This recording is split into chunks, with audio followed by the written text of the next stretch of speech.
Welcome to the Catholic Midlife podcast, where we're addressing the challenges and the opportunities of midlife from a uniquely Catholic perspective. Join us each week as we spark a midlife renewal and create a firm foundation for the next wonderful, exciting, awesome season of life.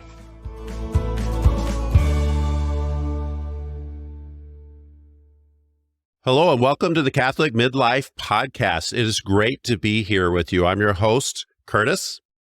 Hey, everybody. It's Karen, and I'm here too. And we are continuing our marriage season. We are super excited because, as promised, Phil and Michelle Carlson are here. They're here from Connected Marriage. And we are so happy that they're here. Here's something wonderful that was said about them.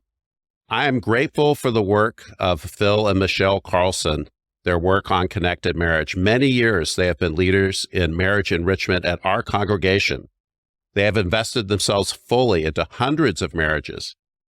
In Connected Marriage, they have used their passion, vast experience, research, and faith to create excellent materials for marriage mentors. The materials are user-friendly and biblically sound. Plus, the Carlsons offer ongoing coaching, counsel, and encouragement. I highly recommend Connected Marriage to pastors and congregations who want to enrich, strengthen, and heal marriages. I believe it is one of the best investments a church could make. And that's from Bill Boleen, the founding pastor of Hosanna Church, which is a ginormous church, if you know anything about churches. And Phil and Michelle themselves, they have over 15 years of experience teaching, mentoring, one-on-one, small groups. They've both graduated from their careers in the corporate world. They're done with their big corporate careers. Phil's has a master's degree in counseling and numerous marriages. And here they are. Welcome to the show, you guys. It's so great to have you here. Well, great to be here. We're excited that you asked us. This is great. So the big question that I have is, why are you doing all this work when you could be golfing and surfing or doing something fun? I don't golf or surf, so I'm not those. Michelle, go ahead. We do play pickleball, and we find time for those fun things as well. But really, volunteering together is extremely rewarding. It not only helps us individually to grow, but also we grow together through that effort that is exerted and by just getting to know other people and speaking into lives and being touched by those lives as well. Wow, that's really inspiring. What got you guys started on the marriage track? So I was on the board of a church, different church than Hosanna that we attend now, but and I was sitting in a meeting and the pastor said, we really should do something about marriages. And he turned and looked at me and said, Phil, why don't you and Michelle teach a class on marriage? And I kind of looked him right back and I said, I could teach you how to be married to Michelle if that's what you'd like.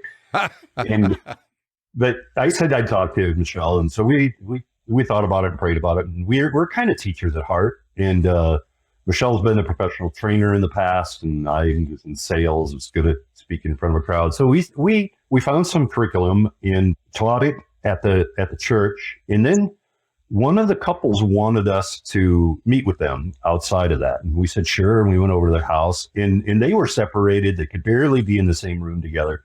And, we kind of walked out of that going, we are in so far over our heads. We don't know what we're doing. And so we started kind of researching and reading and trying to find resources. And we didn't find much. There's a lot of books about marriage. There's not a lot of books about how do you help others in their marriage. But we stumbled our way through, and then we started, we've been teaching ever since. It's been probably close to 20 years almost now. And then about 10 years ago, we decided to take some of the material that we had been teaching live and put it into an online environment. And so we used online learning methodologies to develop this material that we now call Connected Marriage. And then through that, we are able to offer content that mentor couples can use when they're mentoring a couple, or a small group leader could lead a group of couples through this content week by week and really enrich their own marriages as they talk about the topics through this program. So now you're teaching the teachers. Hopefully, yes. I think every church should be doing this, and most of them do not. I couldn't agree more. And the two of you invited us to help facilitate one of your groups, and we were surprised. So we were doing the course while we did some facilitation, and it really opened up some doors for us. Some of the doors were not so fun to open, but it was rewarding. One of the things I really loved about the way your program is structured is, well, Curtis and I went through it in the small group setting, and there was just something about the community of the small group setting and the way it took the pressure off from any individual couple, and just hearing other people's stories, it was very encouraging because you felt like I'm not alone. And these are very, very common things to struggle with in a marriage. And then to see how other people were approaching it, I just found it to be very powerful. And that is really one of the most common statements we get back from people when they have completed a small group session through this material is your comment of, it's so nice to know that we're not alone. Because when you are in a church setting and you look over to your left and look over to your right and you think, well, all of these people have it together. Why is it so hard for us? And so to be in that small group where we really emphasize being transparent, vulnerable, open to trying some new skills, and everybody is trying something new. So you're kind of uncomfortable together. It does help to see how other people are making it work, or the struggles that they've had and what they've done to change it. So I agree that small group setting is truly unique. I also loved how it kind of normalizes struggling in marriage, that it's actually not the outlier. It happens in every marriage to some extent. And so approaching it like that, I think, opens up more possibilities for entering into engaging with the struggles and, as you said, learning the skills to manage and to really strengthen our bond even in the process. So do you guys think most people, they're just resistant to asking for help in their marriage? Yes, I would say so. And I think that part of it is there's a lot of shame in it. Like most couples that actually get divorced have not gone to see a professional therapist. They don't do it. And then it gets bad. And so then they don't want to do it anymore. And they don't work at their marriage. And so I think that people aren't working at it and they're ashamed of it. So like when you come into that group, people are nervous, and then they find out, oh, well, this isn't anything to be alone with or to be nervous about. And so it kind of de-shames the whole thing. And then plus, sometimes you got to deal with some tough stuff, some of your own stuff. It comes out, and that's tough to do. I think you mentioned that there, even as you were going through it, you had to have, I can't remember exactly how you framed it, but you had to open some doors that weren't all that unpleasant. But in doing that, what was the result? Well, I think it created more intimacy and strengthened our marriage bond, and maybe gave us a list of things to work on because we're not ready to work through quite all of it yet. Yeah, that really excites me. And that you took on the challenge to be vulnerable with each other about something that maybe it wasn't a big deal, or maybe it was just one of those things that kind of gets pushed off to the side as you prioritize kids and careers and life. And by going through the material, it makes you purposeful about tackling a variety of subjects. And I appreciate what you said too, Curtis, about that there's really almost too much. You can't address all of it all at once, but you found some things to focus on. And I think that's part of what happens in midlife marriages is that we have developed patterns of relating to one another. And those patterns help us survive through the variety of things that are thrown at us in life. And they work for a while. But if we stay stuck in those patterns, they can actually cause a rift in the relationship if we aren't paying attention. And so that's part of what we try to address through the different content within Connected Marriage is to take a closer look at how you're communicating. Take a closer look at how you argue. Are you arguing fair? Is it a fair fight kind of thing? Don't avoid fighting. I think fighting is actually a very normal way of getting through living with someone. They are not identical to you. They don't see the same things you do. And so it's important to look at those patterns of which ones are working for you and which ones aren't.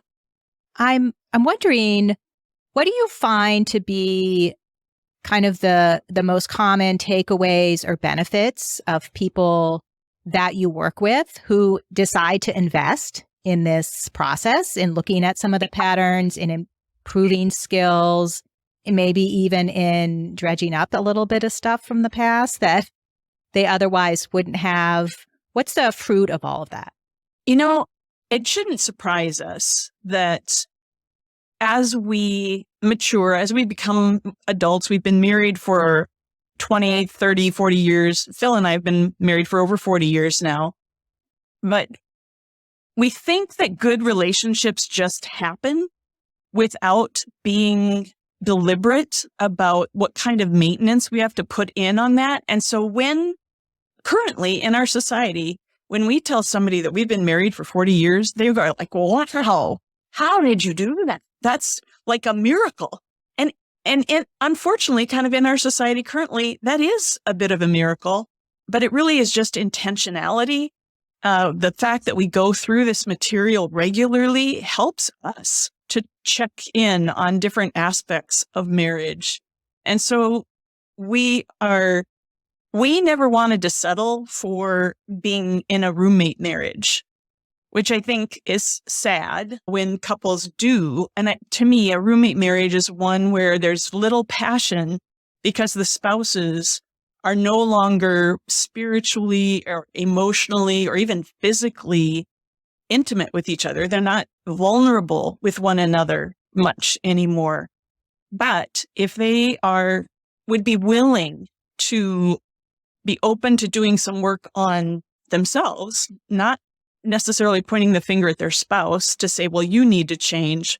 But I think if we can do some internal work ourselves and take a look at what we are doing to build up or tear down in the relationship, that can have a huge difference and really reactivate that relationship. I think that, and I'll add, I think that we were created to want to have a partner, to want to have somebody there, to want to be bonded to somebody in a deep way, in a satisfying way. And that person becomes our comforter and our person to soothe to and soothes us and somebody we can turn to when we're stressed out.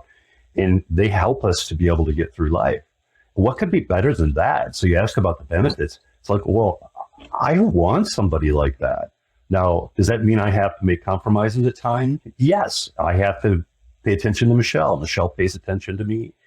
But then we have this value of I have a lifelong partner who knows me really well and can help me get through my stuff. That is a beautiful vision. Just being roommates, it's really something that comes up a lot. People talk about living parallel lives. So I'm a midlife male. Our marriage is pretty good. Could be more, whatever. What are the kinds of things that I might be able to work on in myself, like you said, that would be helpful? What are some perhaps patterns or something that's come up that you guys have seen? So in midlife, I think in midlife, whatever you have done, you are now starting to bear the fruit of it. So it is that fruit Is it stale? Is it bitter? Or is it delicious? And so you start to see some of those things because it takes a while for them to act out in our life. And then it's kind of like retaking stock. And it's like, well, what do I want to have for the rest of my life? What do I want that to look like?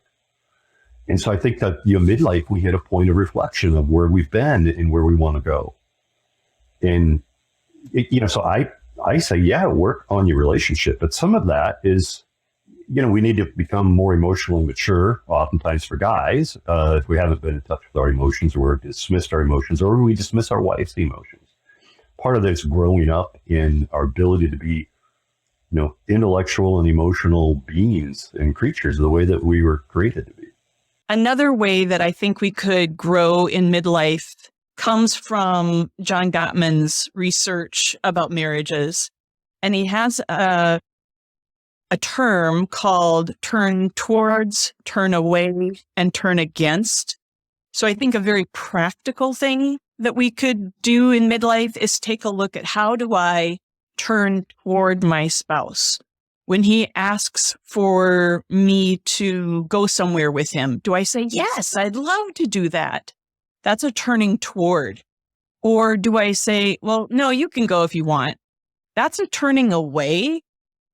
Or I could say, go somewhere with you? I don't think so. That's a turning against. The turning against and the turning away are both damaging to a relationship. The turning against obviously is the most hurtful, but turning away again and again and again and again demonstrates is a pattern of loss. And you're demonstrating that to your partner. So are you turning toward your partner more often than you're turning away or turning against? So the damage just keeps adding up as you do not turn towards. Yes, the turning away can really create resentment over time. The turning against, that really hurtful, like, no, I don't want to do anything with you, or even calling them names and that kind of stuff is extremely damaging and doesn't bode well for a relationship. But you have one of the major transitions in midlife, which is when your kids leave home and you become empty nesters.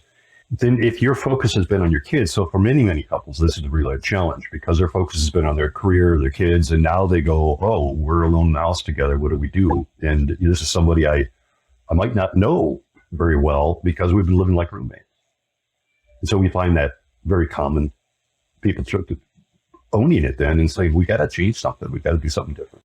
Do you feel like there's different perceptions in a couple about the marriage, like how it's going, how well they're doing? Like, you'd mentioned kind of taking stock of the marriage bond and the relationship, but do couples sometimes differ on really how well they think they're doing? That's a really great question because there's been some research on that. And what they've discovered is that women notice the absence of the positive before men notice the presence of the negative. So let me explain with a little story. So Sarah and Bob have been married for a long time. Sarah has noticed that they're getting busy and they're not connecting the way that they used to. They weren't doing date nights anymore. They used to prioritize on things that they agreed about, but she's missed that connection that she once felt with Bob. So she's noticing the absence of the positive interactions. Now, Bob is not necessarily aware of that because the male is more likely to notice the presence of the negative. So as I continue my story, Sarah's noticing that this absence of the positive. She asks Bob, hey, let's do a date night.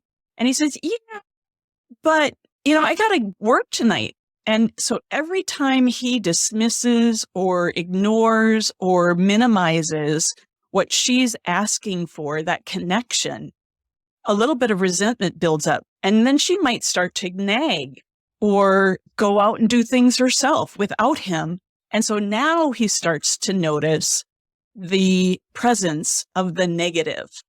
And now he's thinking, oh, maybe there is something wrong with the relationship.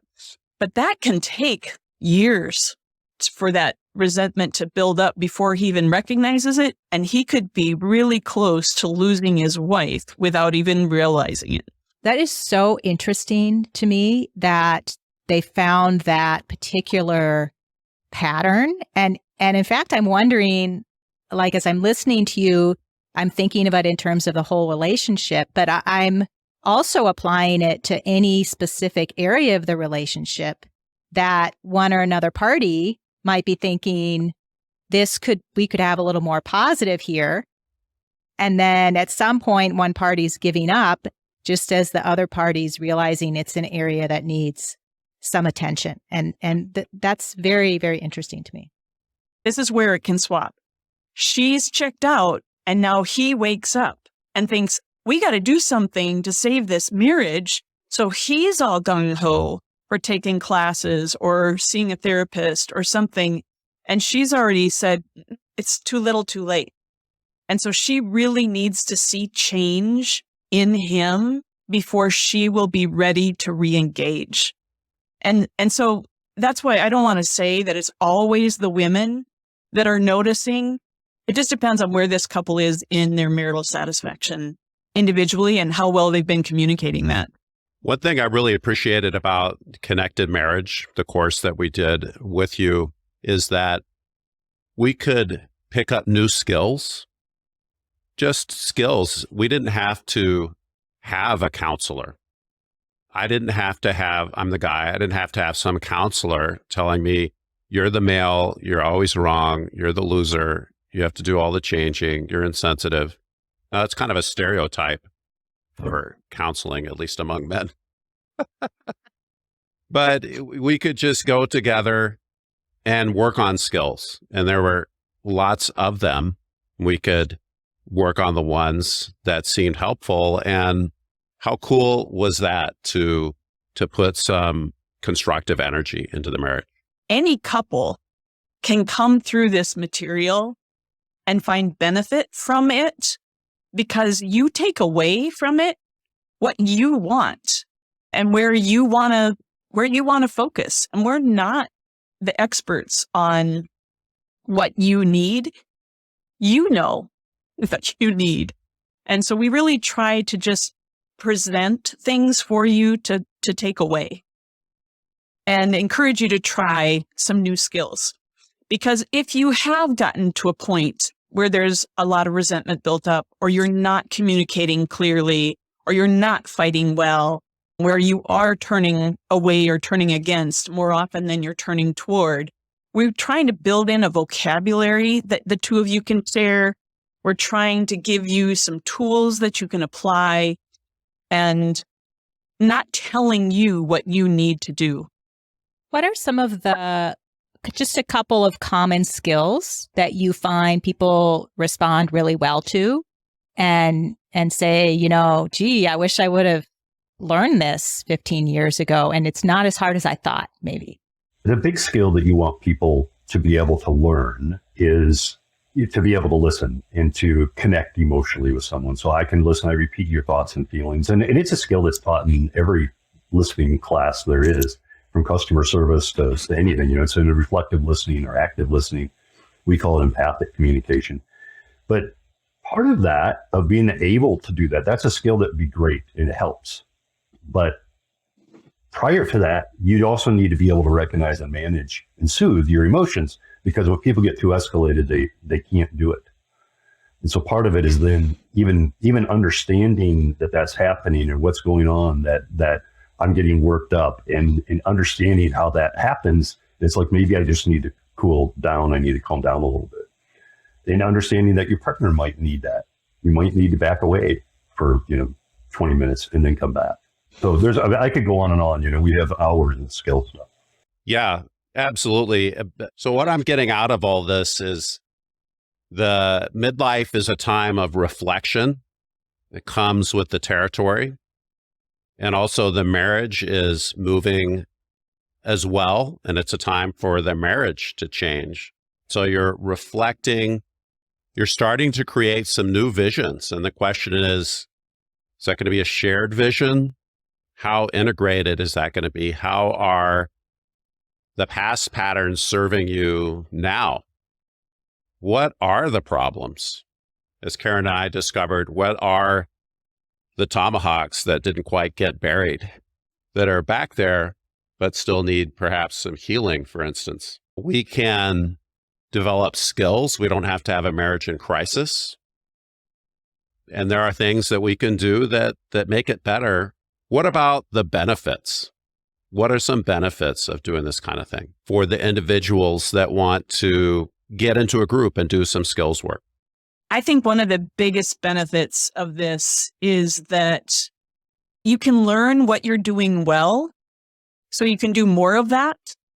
And you also can maybe shine a light on some areas where you haven't done so well, and you can try something different and see if that will work better for you. I mean, that's the biggest benefit. If you were wanting to come alongside in midlife, we have experience. This is one of the things that I love about mentoring. Using that experience and just coming alongside someone else that goes through this material, I think also has the benefit that it improves your relationship. You get to volunteer together. You grow closer that way. And again, you're forming new relationships, which is healthy emotionally, spiritually, physically. Yeah. Speaking of new relationships, we need to get together soon. So we sure did enjoy meeting you. That would be great. Yeah, we love that. That'd be great. Karen, anything else here? Well, I'm just wondering if either you, Phil or Michelle, have any sort of closing thoughts you didn't get to share with us so far that you really feel you want to verbalize. One thing, and I might have misheard this, but when Curtis was introducing Phil and he said that he has a master's degree in counseling and numerous marriages.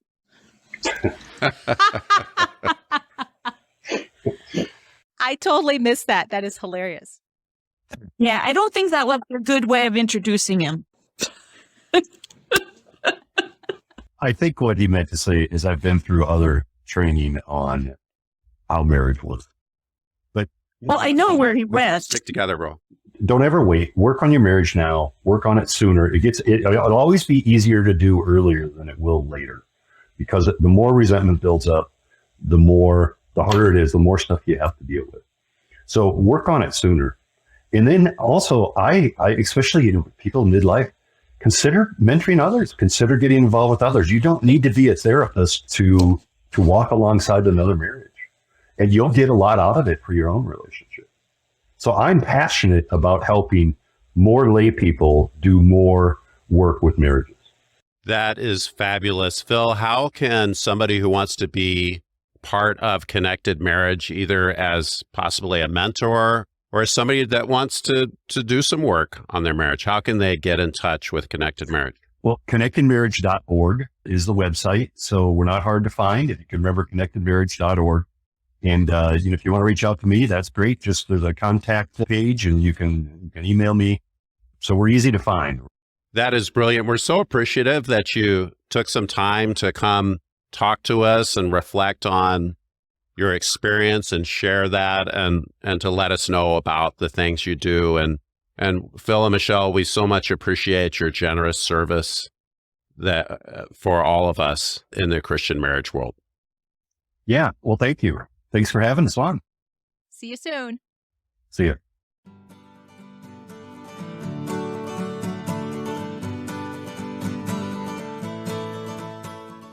Thank you so much for listening to the Catholic Midlife podcast. It's great to be here with you. Be sure to subscribe on your favorite app or platform. Leave a review. That's so helpful so that others like you can find the podcast. And be sure to tell your friends. We'll see you next week.